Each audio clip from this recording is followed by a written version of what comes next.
Hey everybody, welcome to Game Mess Mornings with me, Jeff Grubb, your host from giantbomb.com. Thank you for tuning in. In this episode, we're going to be talking about a big update launching early for Nintendo and communicating with sea creatures in the return of a classic. It's going to be a good one because we have Jan Ochoa on the show. Jan, how are you doing? I'm ready to flip and do tricks for fish, small fish, jump through hula hoops, and do the cool thing where you're clapping and you're going back and skating across the water. Or seals, right? Okay, but you're no, I know what you mean. I know what you mean. Yes, absolutely. We'll explain all that here in a second. But if you're a Star Trek 4 fan, you already know what to expect, everybody. So just hang in. Well, that was humpback whales, but don't worry about it. Jan, how you doing? I think still at a good 7. A good 7. Yeah. Ooh, okay. Listen, if we dial in this year at a 7, I wouldn't trade that. I would take that in an instant. Yeah, no, not at all. The thing that no one ever tells you, Grubb, about having a short dog is their tummies will just constantly get wet. And even wet though tums. It's a little drier now here in the Bay Area, somehow this little dog's tummy just gets wet whenever we go out on a walk. I'm just curious as to how is this happening? Why do you constantly need a towel on your tummy? Yeah, it's like one of them like truffle pigs, like those like wires you use that to find water or whatever. It's like one of them dogs. They just have the magic power to find wetness wherever it is. My cat is bad has a drinking problem. He goes in to get to the fountain. We have a little fountain for the cats. It's like running water, and he just puts his whole head, or she, this is the girl, puts her whole head under the water, and every day, basically the whole day, her head is just wet, just constantly. And it's like, okay, I mean, she knows, she then goes and like licks the water like she's supposed to, but I think she just likes having a wet head. It's a weird cat. I like it. Hey, I've seen people drink things weird, so I'm not going to blame it on the pets. Yeah, I think it's just a drinking thing. Absolutely. I try to drink things weird every once in a while. Just, put the straw in, put your finger on the end of the straw, take the straw out, drink the water out of the straw. I'll still do that. Okay. Yeah, exactly. All right. We should explain ourselves. We're Giant Bomb. We're independent games media. We're out here on our own, but with you at our backs. By going to giantbomb.com/join, we can continue to do the cool stuff that we get to do here. We appreciate everyone who has come through and done exactly that. It enables us, it empowers us, and it empowers you because you have a cool home base now on the internet where you can go hang out on the forums, find cool stuff on the site, and find reviews. I mean, we've been working like crazy, but Chuck especially, getting everything up and running over there. So there's like user lists and user reviews and all these things. You could do that on giantbomb.com, and you can take advantage of all of that by going to giantbomb.com/join, become a premium member. Also, that gets you, hey, I started up Grubb Snacks Premium, new version of Grubb Snacks, hanging out, answering questions from people. There's a premium forum in the message boards as well, where you can ask a question, and I will try to address most of those. There's also a Discord channel that I'll take questions from as well. But yeah, that episode went up yesterday. There should be one a week going forward from now on, everybody. So looking forward to all of that. As far as this show goes, most weekdays, I, Jeff Grubb, will help piece your gaming life back together. That includes breaking news and maybe even some of our own original reporting. For all these topics, I'll get the input of a bona fide expert who will make me look smart. If you are watching live on Twitch, welcome. You can always listen to the show later on podcast feeds by searching for Game Mess Mornings, or find the RSS feed on giantbomb.com.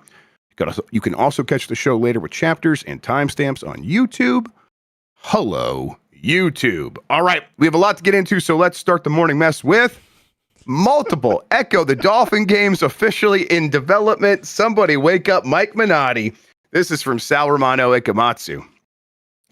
Starting off with like a quote here. Several new Ecco the Dolphin products and games are officially in development. Developer A&R Atelier announced.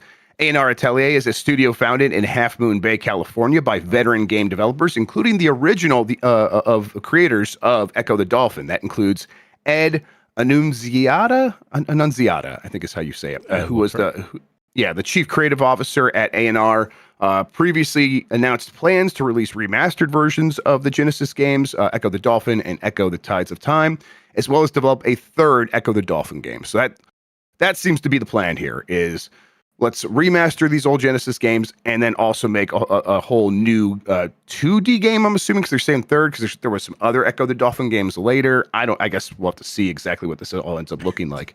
But, okay, cool. I mean, first of all, why not?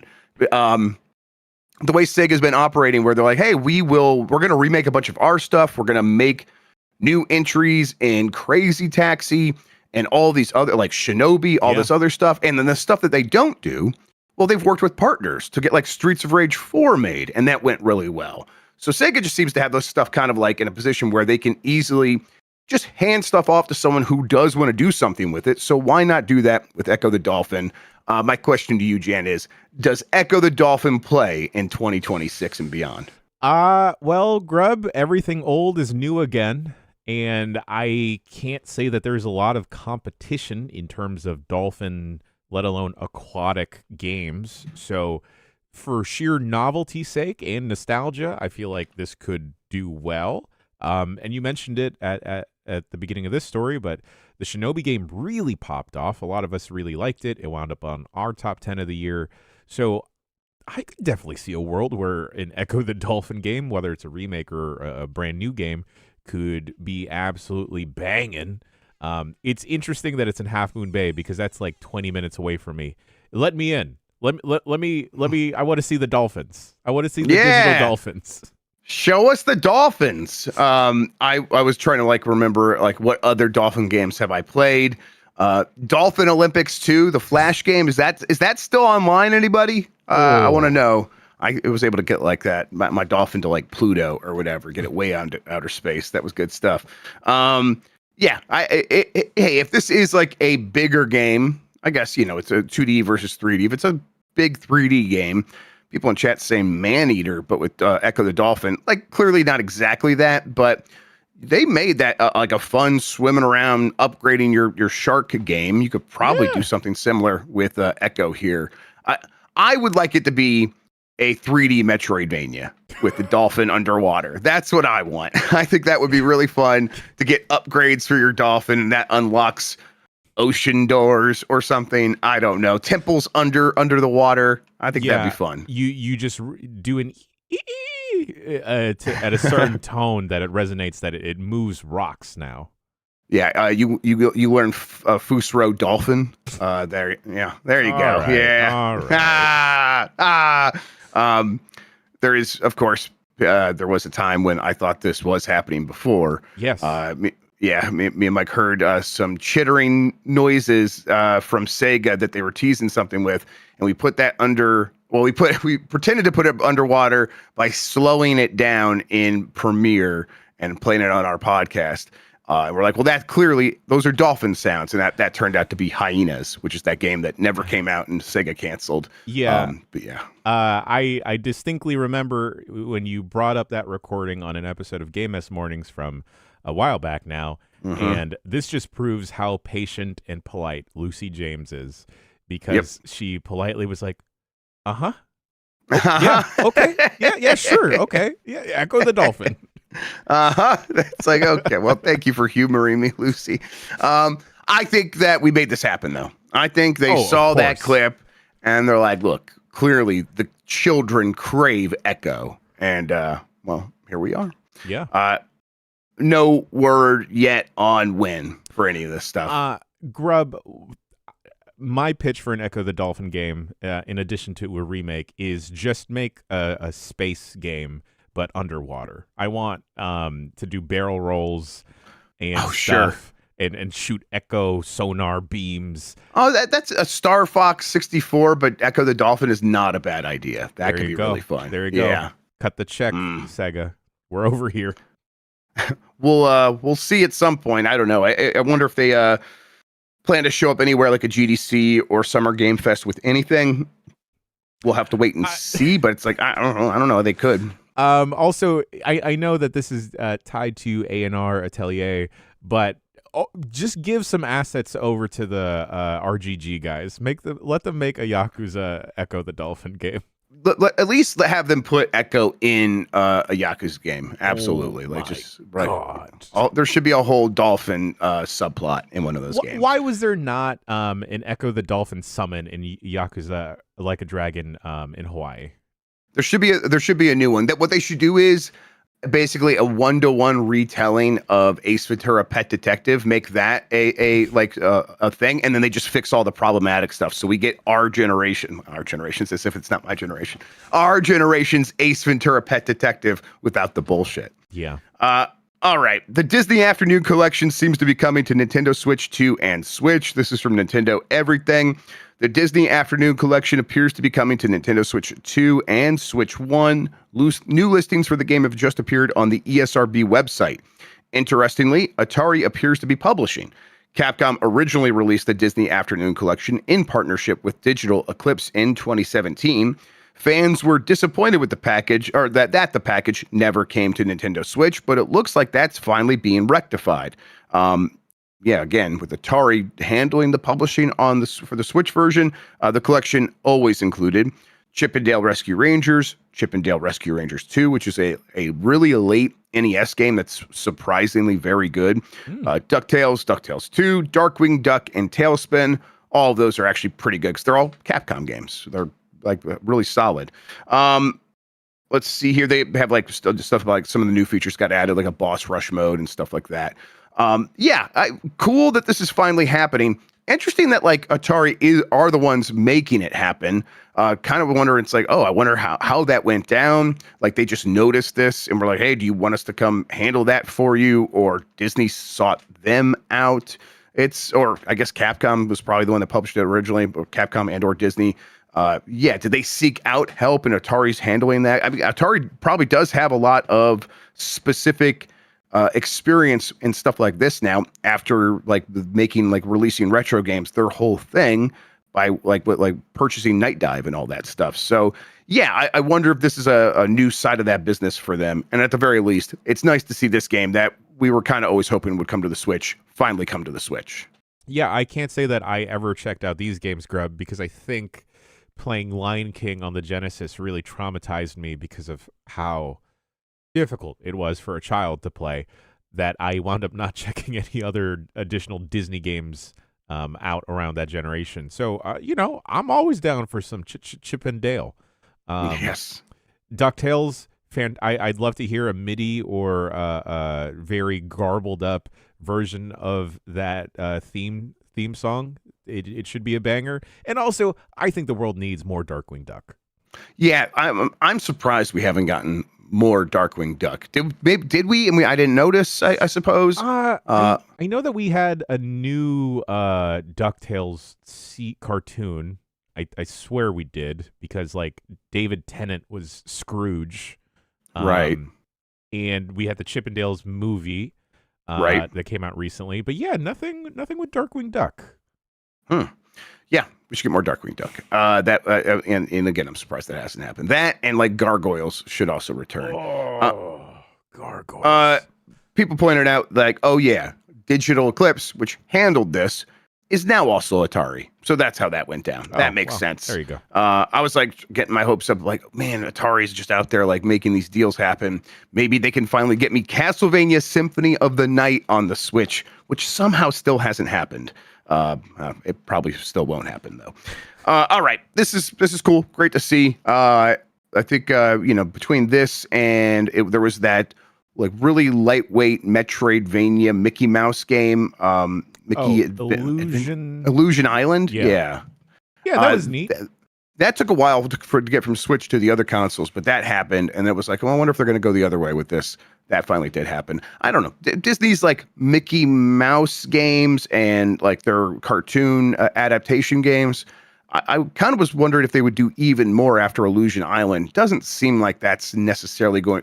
It's not a gold rush at the very least, but they should probably just keep plugging away at that stuff, right? Yeah, definitely, 100% Grubb. I think Illusion Island had an exclusive deal to be on the Switch for a while, and I think that might have hampered its performance initially. if that was able to come out on all platforms. I know that the Switch is often targeted as like, oh, this is the family console, this is the kid console, but I don't know, maybe it would have just been easier for some people to just play on a PlayStation or an Xbox in the living room. Yep. We should have a Batman style Darkwing Duck game, Grubb. I can't get over it. Yeah, there should be an Arkham Darkwing Duck, or just a Darkwing Duck that plays exactly like the Batman for NES, but just like a modern retro game or something like that. I would love that as well. Give me Bonkers. Does anyone remember Bonkers out there? I don't know if I remember Bonkers. Is that with a Z? I don't. Bonkers. I don't remember if it was a Z, but I think that's where I first learned about the word marsupial. Oh, okay. There was a video game called Marsupilami or something like that. That I was like, and it took me forever to decode that it was trying to say marsupial, and the character was a marsupial, but I was very stupid and couldn't understand it. All right, let's see here. Going on to the next story, Nintendo's share price dropped 33% in the last 5 months in Japan. This is from Chris Scullion at VGC. As noted by GameSpark, Nintendo's share price dropped to 9,950 yen, which is about $62.70 on Tuesday. The first time the price has dropped below 10,000 yen since April 2025. Back in August 2025, the share price reached a high point of 14,795 yen, and that's about $93, the highest share price ever recorded for the company, but has dropped notably since then. It's worth pointing out, August kind of right there, that first batch of Switch 2s launching, and kind of the first report from Nintendo about how well the system was doing in that moment.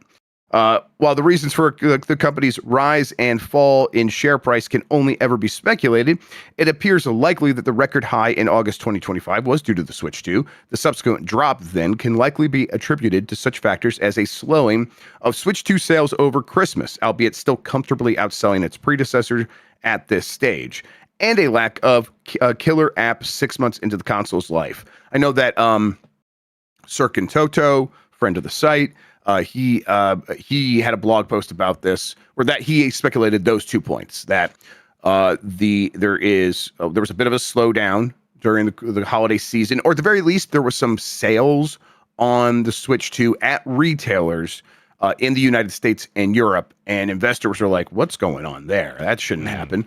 And then also there is there's the lack of big marquee first party titles, specifically Mario and Zelda.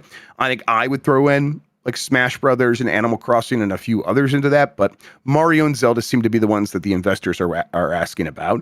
And then there, finally, the third thing that Sirkin Toto mentioned that was not mentioned in the story yet is component prices. Everyone's worried about price increases. So those 3 factors seem to be dragging Nintendo's share price back down. If you look at it, there's a chart out there. This is a sharp decline after a really sharp increase in price. So it kind of feels like a little bit of a correction, and that Nintendo will have to sort of chip away at if it wants the stock price to go back up by making big games and making big game announcements. And that feels like where we're at, right? Where the next time we hear from Nintendo, that next Nintendo Direct is probably going to have a big 2026 game in it. That's how I feel. Do you share that? I feel like it has to, Grubb. I don't think they can get away with not teasing something, at least for 2026, whatever that winds up being. But then again, I feel like it's impossible to really predict Nintendo's moves when it comes to anything predictable or pattern-wise, just because they just operate at their own frequency. It seems like a no-brainer that we should expect a new 3D Mario game, especially with the release of the Mario Galaxy movie this year.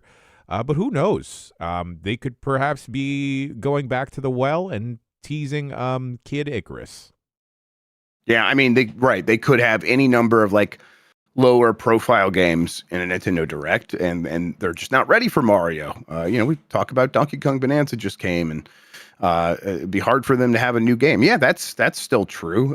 Regardless of their need to have a title release like that to address these issues, they just might not be ready for it. That's the biggest reason I think that those things have not happened up to this point. Of course, a new Zelda's not ready. They just had Tears of the Kingdom a couple years ago. So, yeah, we just might be stuck in linear time here. And in the meantime, the Switch 2 is going to probably continue to sell just fine. The other side of this is that price issue. Components really are in a rough spot. I know that Daniel Ahmad kind of had an analysis of this, pointing out that Nintendo was already riding the line of profitability on hardware, kind of maxing out their margins a little bit because of the tariffs, because of component prices. And now we're past that, and component prices are going up even more, specifically, as always, as we said on every episode of this show for the last month, RAM prices, memory, and at this point, storage as well, are both seeing huge increases in prices. And Nintendo's like, hey, we have looked into this. We're always looking to procure stuff at, in the most affordable way. But people believe they might be running out of road. And Nintendo doesn't like to take a loss on hardware. I think that if they're like worried about all this stuff, though, they probably might have to, because raising the price might be worse in public perception and in the perception of their investors than eating the costs and maybe losing a little money per console and not having as big of a number in your financial report. I just think that raising the price is a more noticeable flag to everybody. But I don't know. Maybe that's me doing some copium and hoping that this price won't go up. What do you think? No, I think I'm with you, Grubb, because I feel like ultimately overall when PlayStation has had to announce a price increase as well as Xbox, public perception has like kind of plummeted. But then again, we did see the PlayStation have like a boost in sales when there was a sale on the PlayStation over kind of back down to the original price even. Yeah. So I don't know if Nintendo wants to do that level of calculus to kind of like, okay, we'll raise the price now in expectations to lower it back to its launch price during the summer or during like a big sale. My question in terms of like big tentpole release, Grubb, is I know that Splatoon has a gigantic audience, but is it big enough to be considered one of like Nintendo's pillars if they were to make a new Splatoon game? Yeah, I mean there's tiers of pillars for Nintendo, and it's really Smash Brothers and Zelda and Pokemon at the top, and a few others, Mario. And I would say that Splatoon is just one step down. Now, the thing that Splatoon would have going for it is it has always delivered in Japan. The other thing there is Nintendo's not having any problems in Japan. The Switch 2 has not missed a beat there. Everywhere else, it's like, oh, maybe it stumbled through the holidays a little bit in Europe and the United States. It did not have that like problem in Japan. It is like just chugging along at an equivalent or faster rate than the Switch 1.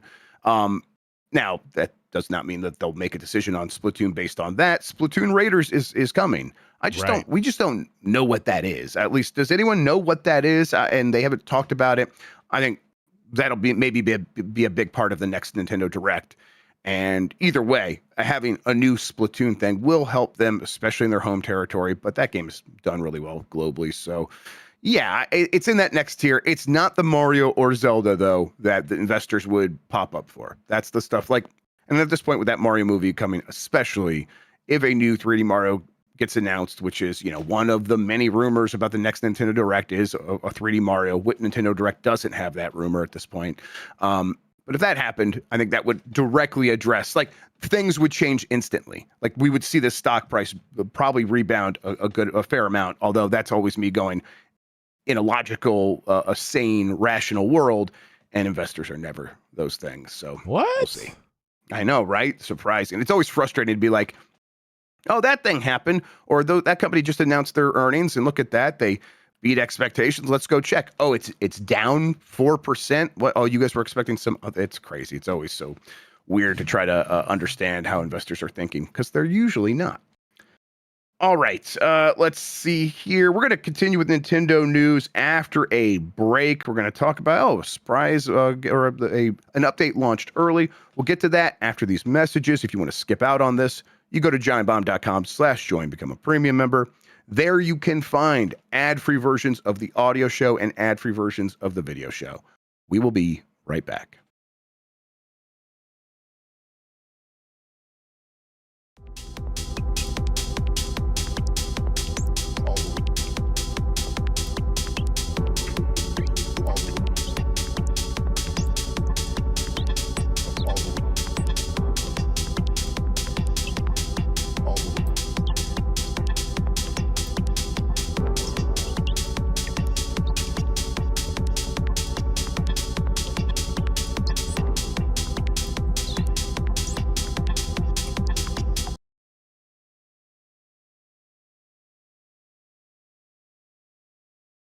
It's Game Mess Mornings. Jan Ochoa, Jeff Grubb. We are continuing right along here with the Animal Crossing New Horizons 3.0 update is out early. This is from Devin McClure at Polygon. The 3.0 update for Animal Crossing New Horizons has released earlier than expected for most users and is available for download now. However, the Nintendo Switch 2 upgrade, which is separate, costs money, and its associated update are still locked behind the release date of January 15th. So this is the free update that's happening before both the Switch 1 and the Switch 2. Switch 2 will have extra content. That is likely still going to launch probably tonight, I'm guessing. This is only a little bit early. But yeah, I earlier this week, I forgot that this was even happening. And then in the last couple of days, like yesterday, really, it's like, oh yeah, later this week, that new Animal Crossing stuff is going to pop off. That's why I've seen so many like Animal Crossing creators online, like getting their towns ready, cleaning them up, and making sure that they're ready for this stuff. I don't know, Jan, how I'm feeling about this. I want to go back to Animal Crossing. I do not want to start a new town, but I also do not want to face down all of those villagers telling me how sad they were that I wasn't there for 175 years. Yeah, that part seems very intimidating, Grubb. I think I just learned about this week from you, and I'm curious if like the casual audience out there is aware that a big Animal Crossing update is coming. Like other friends in the industry, I see them prepping their islands as well. But for like the, I guess, regular person out there that may have picked up Animal Crossing and a Switch during the pandemic, is this news being surfaced to them outside of the Nintendo app? Because this, could be another significant wave for Animal Crossing if Nintendo plays their cards right. I don't know. I would guess that the people that consider themselves Animal Crossing people, which there are a lot of, they probably They're not know people. Right, barely people. But you're right. There is a huge part of that player base that are just normal people who played Animal Crossing and have probably put it down and haven't thought about it too much. Are they aware? I really don't know. I wonder how Nintendo would even think about communicating that to them. Is it on Instagram? Do they probably do that on Instagram or whatever? I have no idea. At the very least, like I do think this could be a small little inflection point for this game again. I hope really though it's like, okay, we get this. It's fun. It's great. Let's go back, play some New Horizons. And then in a few months, we get like word from Nintendo. And by the way, the next Animal Crossing 4 Switch 2 is in the works and it's coming out in like 2027 or something like that. I'm ready for the new one. It's great. This is getting an update, but it is one of the weirdest franchises for Nintendo to do the thing of, hey, it's been 6 years. Let's go back. And again, it's specifically about that going back to your town comes with a lot of emotional baggage.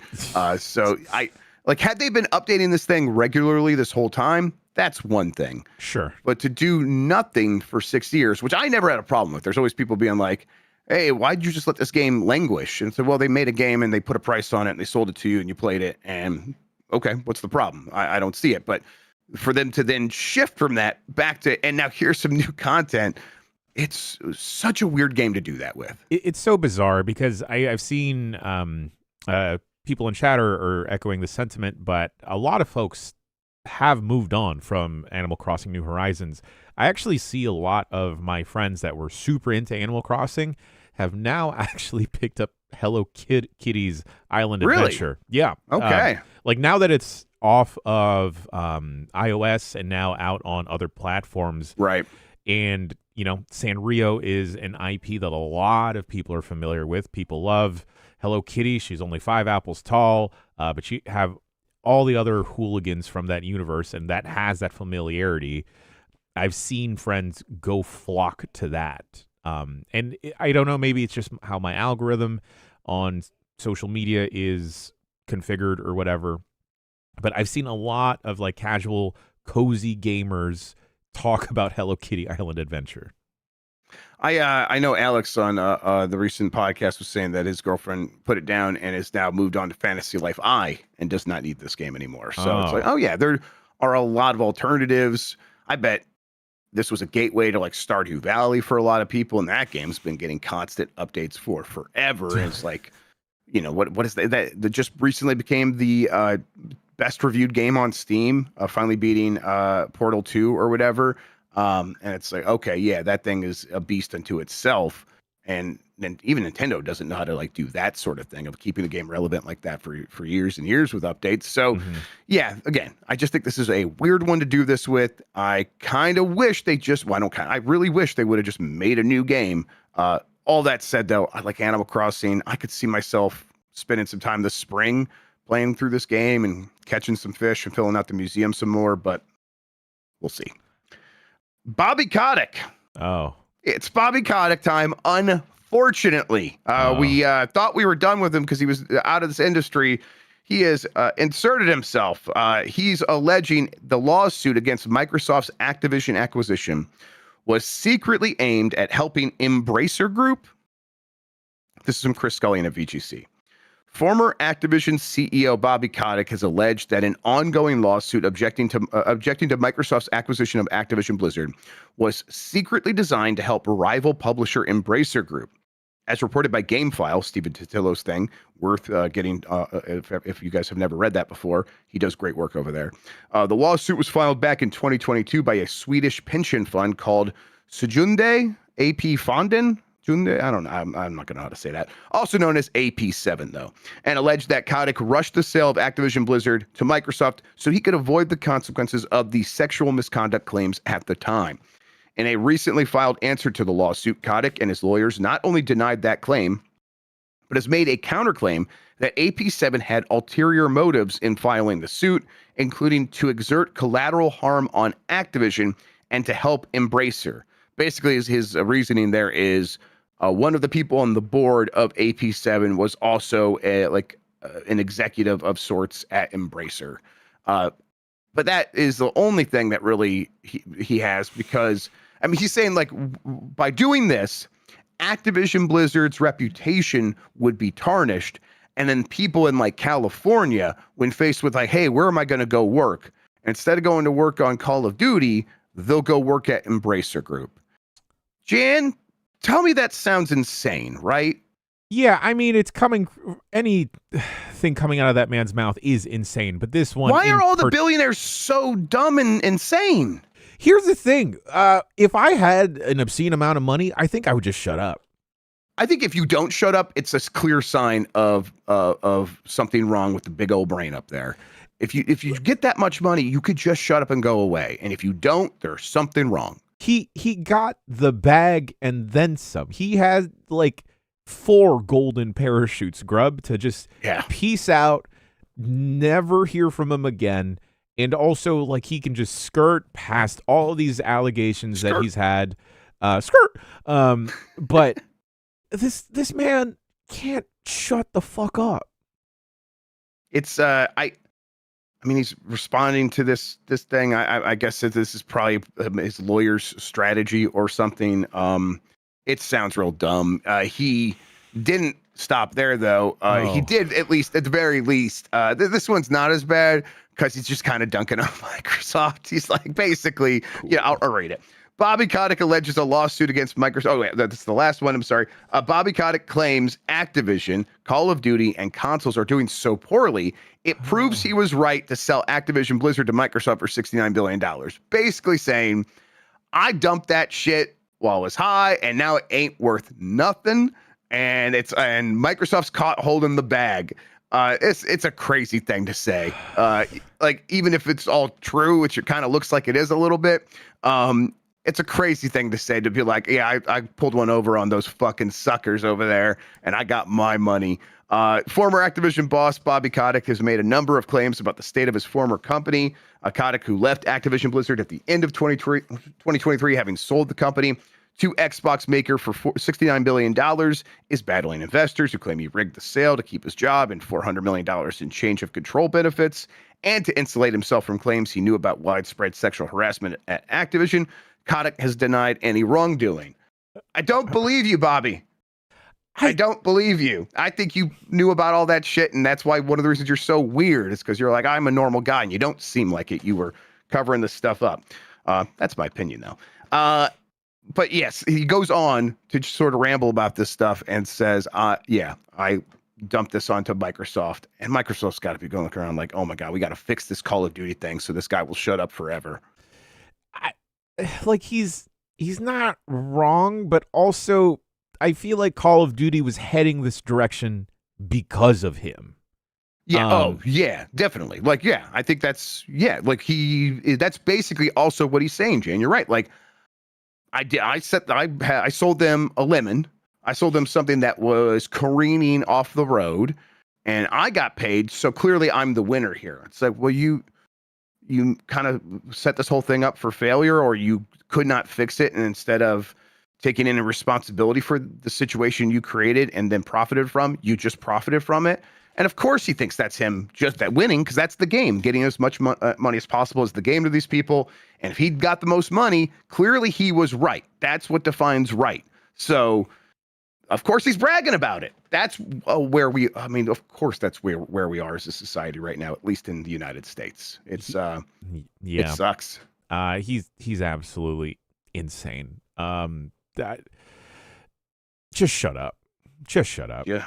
And Grubb, like, I'm not a legal person at all, but like, I feel like maybe you shouldn't be saying as much in case something backfires or other litigation gets brought up.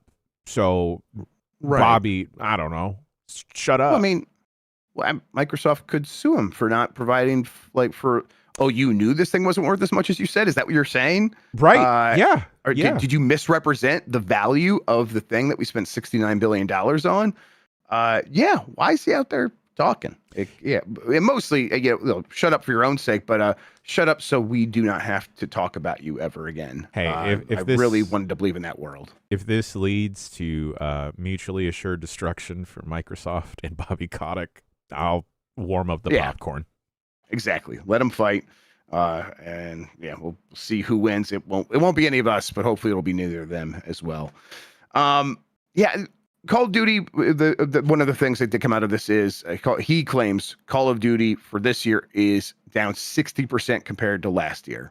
That's a pretty big decline. Now, Battlefield 6 is the biggest reason for that. It does seem like Battlefield 6 made like a huge dent. That is another thing he said, where it's like, look, this proves that competition in the first person space is real. So we were never in a monopoly position. And it's like, oh my God, please just take your stupid money and go home. But might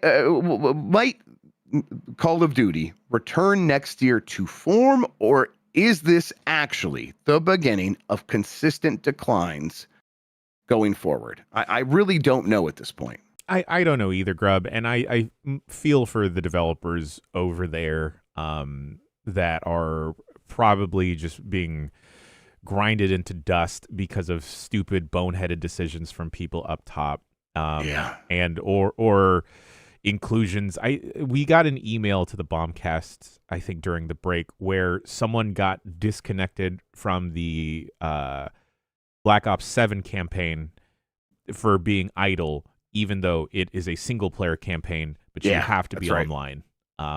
There are also so many other multiple factors, Bobby, that factor into Black Ops 7 performing poorly outside of your direct competition, you fucking jackass. Mm-hmm. I mean, my I guess if I had to put money on it, I would guess that Call of Duty bounces back yet again. It's done it every time so far. Whether it bounces back to new heights ever, maybe not, but at the very least, kind of equivalent heights. I would imagine that. And that's a good podcast with those Kelsey brothers. All right, Prince of Persia: The Sands of Time remake rated by ESRB. This is from Alex Hopley at Game Reactor. While we've known for a while that Prince of Persia: The Sands of Time remake was aiming for a release relatively soon, as Ubisoft apparently still wants it out this financial year, the hopes seemed to dwindle day by day without any proper gameplay shown or anything akin to it. Fans were beginning to lose hope. Fans were specifically losing hope, Jan, because the word was, this game could launch anytime in January. Yeah. And at this point, unless it's a shadow drop, which I suppose it could be, but don't think it will be, it sounds like, well, maybe they'll announce it at some point in the next couple of weeks, and then it launches before the end of the fiscal, so before the end of March. But I got a T for team from the ESRB website. As always, we say, like, okay, something getting rated by the ESRB, which is still done by these companies putting together a reel of all the most violent and sexualized moments and drug use and all this stuff into a video file and send it over to the ESRB. But that has to be done when the game is content complete. Usually these things get rated about 6 weeks out on average from their release date. That shifts, that's not always consistent, but about 6 weeks. And on the other side of it, like, okay, well, the end of March is just then a few weeks after that, maybe another 4 or 5 weeks after that. So I think we could probably expect to see this thing sometime between 6 to 10 weeks from now, and I'm ready for it. I love the Sands of Time, and it sounds like they are going to make some really smart updates to this game, including making the princess that you're working with more capable on her own, so you could just focus doing the fun prince stuff. It's like, oh yeah, that sounds great. So I'm looking forward to this one. Yeah, me too, Grubb. I can't help but have not the strongest belief in Ubisoft, just because it's Ubisoft. Oh, yeah. Yep. And I don't know, Prince of Persia just seems like one of those slam dunk IPs, especially after Lost Crown from 2 years ago was our game of the year. I would love more Prince of Persia. There, Blink's the Time Sweeper never did it for me, Grubb. This was my favorite Time Rewind game. Yep. Yeah, this was a great Time Rewind game. There's also that Assassin's Creed 4 remake that Ubisoft, remake or remaster or something that Ubisoft apparently is going to have very soon as well. Does that also come before the end of the fiscal? And why haven't they talked about these games really? Or did Assassin's Creed 4 pop up at the Game Awards? There was a lot of stuff there. I kind of can't remember now. I don't remember. I feel like it would have been a big deal if it did. Okay, yeah, I would say exactly. And I don't remember Chet saying no. Okay. So yeah, they got to talk about either of these things. You're right. Ubisoft, a weird company, kind of a complete mess. When we are talking about them on this show, it is usually what's going on with one of these games, or there are more cost-cutting, job-cutting, studio closures happening at any of those studios that have nothing to do with Far Cry, Ghost Recon, or Assassin's Creed. So, yeah. The folks are mentioning that this ESRB rating is maybe from a couple years ago and may not be for this current version of the remaster. Okay. So updated information. Yeah. So this story from Game Reactor doesn't say that, but okay. If people are just finding this old one and then assuming, then that would completely reset everything. Now, Ubisoft does still seem like they want to get out before the end of the fiscal, and the rumors I was hearing late last year was something would happen in January, but we're in January, and it's getting kind of late already. We're halfway through the month. We haven't heard anything. Or, Grubb, this could be some viral marketing with time travel involved. Okay, I like it. Yeah, I don't like it if it's Yves Guillemot holding a knife and submitting things in the past. That's upsetting, actually. Oh, God. All right, let's see here. Season 2 of Battlefield 6 has been delayed so it can be further polished and refined. This is from Chris Scullion at VGC. Battlefield Studios has confirmed that the upcoming second season of Battlefield 6 has been delayed by around a month. Season 1 was set to end on January 20th, but has now been confirmed that it will be extended by 4 weeks until February 17th, at which point Season 2 will finally begin. In an update posted on the game's official website, the team explained that Season 2 wasn't quite ready to launch, at an acceptable standard, so it was being held back until it was ready. During our ongoing development, we've continued to review community feedback, and in order to keep our promise, determined that our best path forward is to extend Season 1 and give our extra time to further polish and refine Season 2.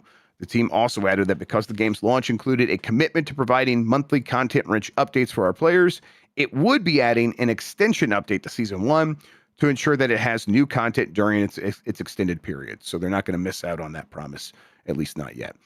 Battlefield 6 already feels like it's lost its way a little bit. The sort of word from the community is they want more stuff, and they want especially new maps.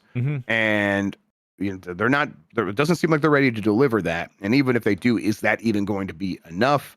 It feels like the sentiment on Battlefield 6 has cooled dramatically since it released, where it was at a very high point. I don't know. These games that are live service games at this point, Jan, they can run hot and cold. I think we've seen it happen over and over again, where it's like, oh, the community loves that game. Now they hate it. Now they love it. Now they're kind of bored with it. And now they've come back. I'm thinking of Destiny 2, but it's happened to a lot of games. Is that going to be the relationship between game and players for Battlefield 6, do you think? Yes, Grubb, but I also feel like a part of that is on EA for kind of like fumbling the bag and kind of not having like a clear roadmap ahead of them, especially, and I feel like the defined path for updates and keeping players invested is so crucial when all these other games that you were competing with, and I'm talking about like your Warzone, your Fortnite, your PUBG, specifically the Fortnite of it all, but also you will have something be a runaway success like in Arc Raiders, and that will definitely futz around with your player base and pull them away from you. Or you could have something random pop up, like Helldivers 2 being a gigantic phenomenon for like a definite, what was it, maybe like 2-3 months, and that futzes around with your player base. But you also have other games like Overwatch 2 is picking up steam again. Marvel Rivals has had a constant player base just going on in the background, along with Valorant, Counter-Strike. So if you have the success of Battlefield 6 and you manage to eat Call of Duty's lunch, you need to be prepared to keep the food coming to those people eating at the table. Absolutely. Jan, let me ask you a question, a little pop quiz. Chat, hold off on helping him, because I had to look it up. Do you remember the name of the free-to-play Battlefield Battle Royale that launched on October 28th, 2025? What? That's not real. Battlefield-ageddon. Pretty close. Battlefield RedSec. What the fuck? This launched on October 28th, 2025. It has fewer than 10,000 reviews on Steam. RedSec? RedSec, and it has mixed reviews, except for the 400 recent reviews. It's mostly negative. This thing's, dead on arrival, and it just seems like this has nothing going on. Honestly, hey, let me look it up real quick. I just want to see concurrent players for RedSec. Battlefield RedSec Steam DB. Let's see if it has it there. Let's go there. Okay, I don't have the exact number, but it does not seem like a lot of people are playing this game. That was supposed to be the thing that would take them to 100 million players, if you remember that, Jan. Yeah. That was the talking point. And Battlefield 6, the premium price game, launched and gave it this huge head start. It did outsell Call of Duty. Yeah. So it's like it's well on its way. Now let's capitalize on it with the free-to-play thing, and that went nowhere. And now Battlefield 6 proper is having problems. This is going to be something they're going to have to put a lot of effort into fixing. Question for the audience and you, Grubb. Is Arc Raiders still popping off? Does that still have a gigantic audience? I know it's probably waned since the initial release, but I'm curious. Yes, it is. They just did their first season reset, where the first season ended. So then everyone could do you want to reset your character so you can go through and do all these missions again and do some new missions? And apparently 1 million people reset and are now going back into the game.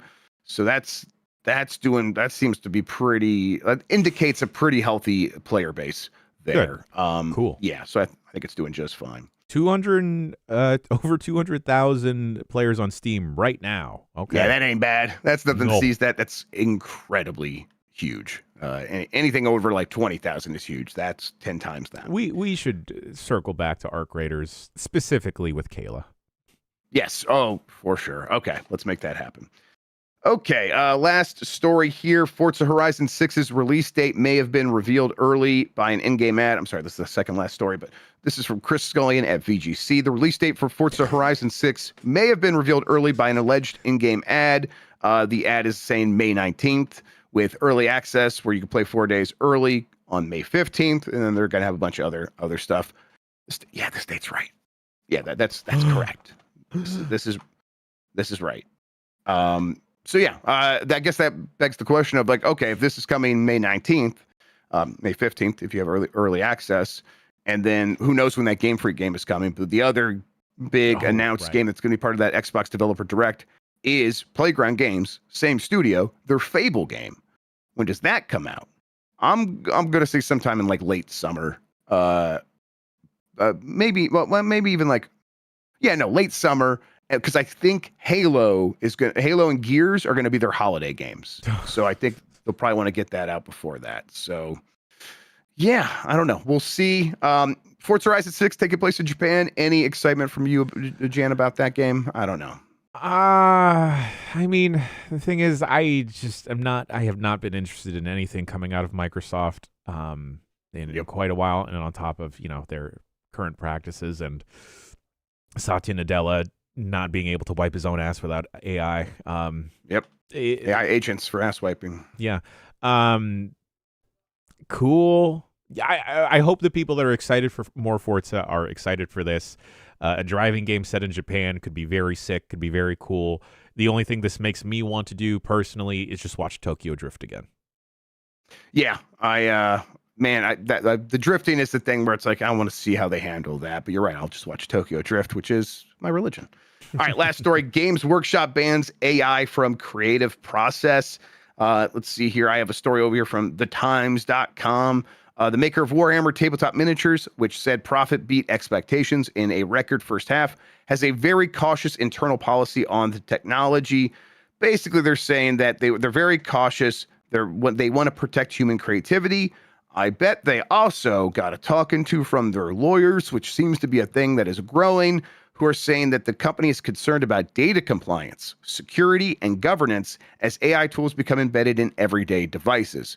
Basically, they want to own the stuff that they're making, and they're not sure that they use AI if they own the stuff they're making. I've said before, there are conservative companies in Japan who have felt this way for a long time, and multiple ones. Many of these companies have blanket bans on using AI for making games.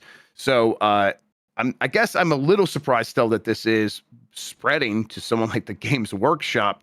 But this is also the kind of thing that community wants to hear. They want to hear that, yes, make the stuff the way you've been making it. There's a reason we've been showing up, despite hating you, Games Workshop, despite like having a terrible relationship with you. We're still happy to buy your stuff because we like the stuff that you make. So don't mess that up. Does this spread it even further, Jan? I hope so. Right. I hope that this is the slow beginning of the sentiment of banning AI content, because Jesus Christ, Grubb, going onto any form of social media, when you're just casually trying to just do whatever, there is just so much AI garbage. And it is unfortunate the folks that eat it up.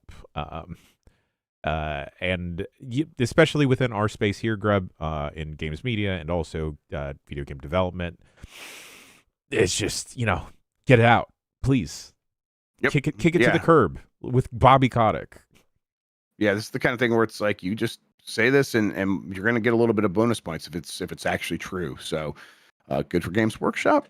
I don't know. I wonder if I always wonder, like, is there more to the story where we find out what's really going on? But hopefully this is just the whole thing.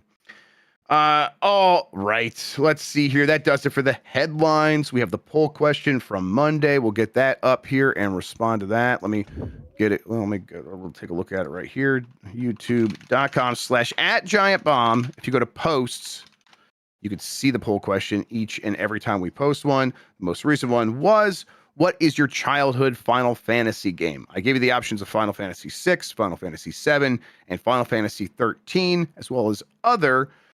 The most popular one was Final Fantasy VII with 43%. Then other, and Jan, I'm sure we got a bunch. Like, I'm guessing a lot of Final Fantasy X. I wouldn't be surprised if we got a lot of 10s. Got some 10s, got some 8. Yes, 8 for sure. 4. Okay. I'm surprised the people that said Final Fantasy VIII had enough time when they're so busy posting on Tumblr that they're fine.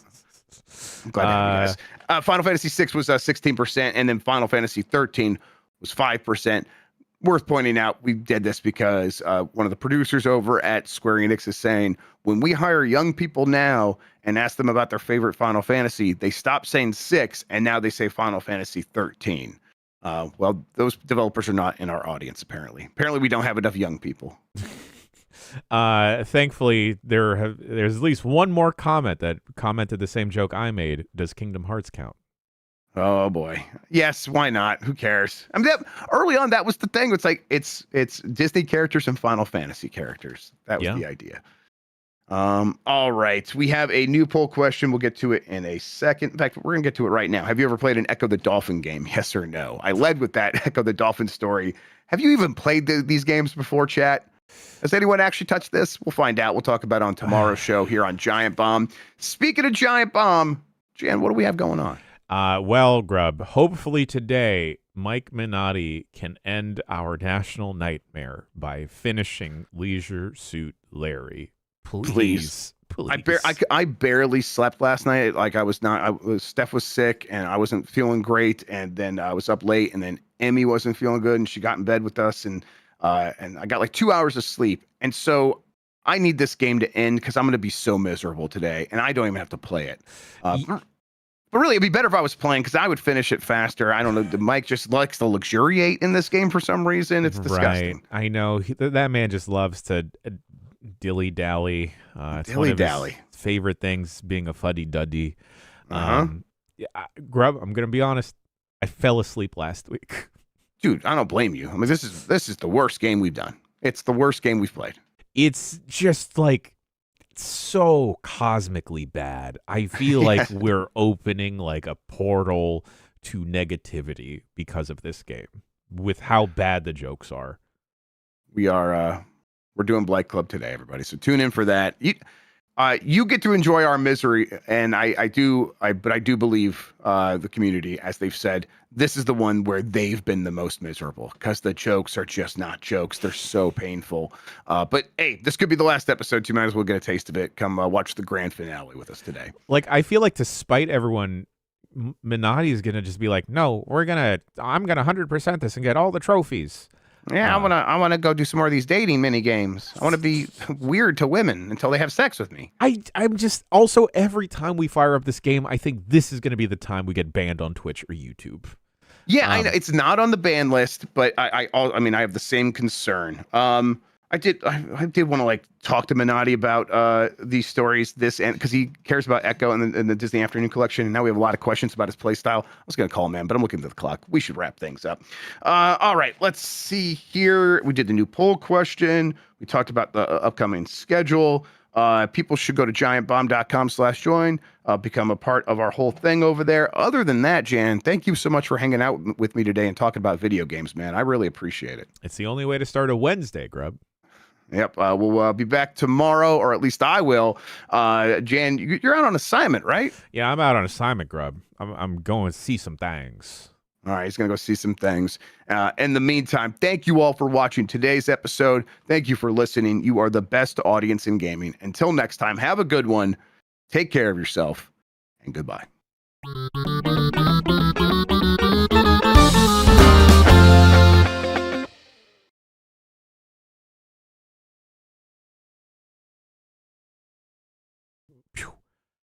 All right.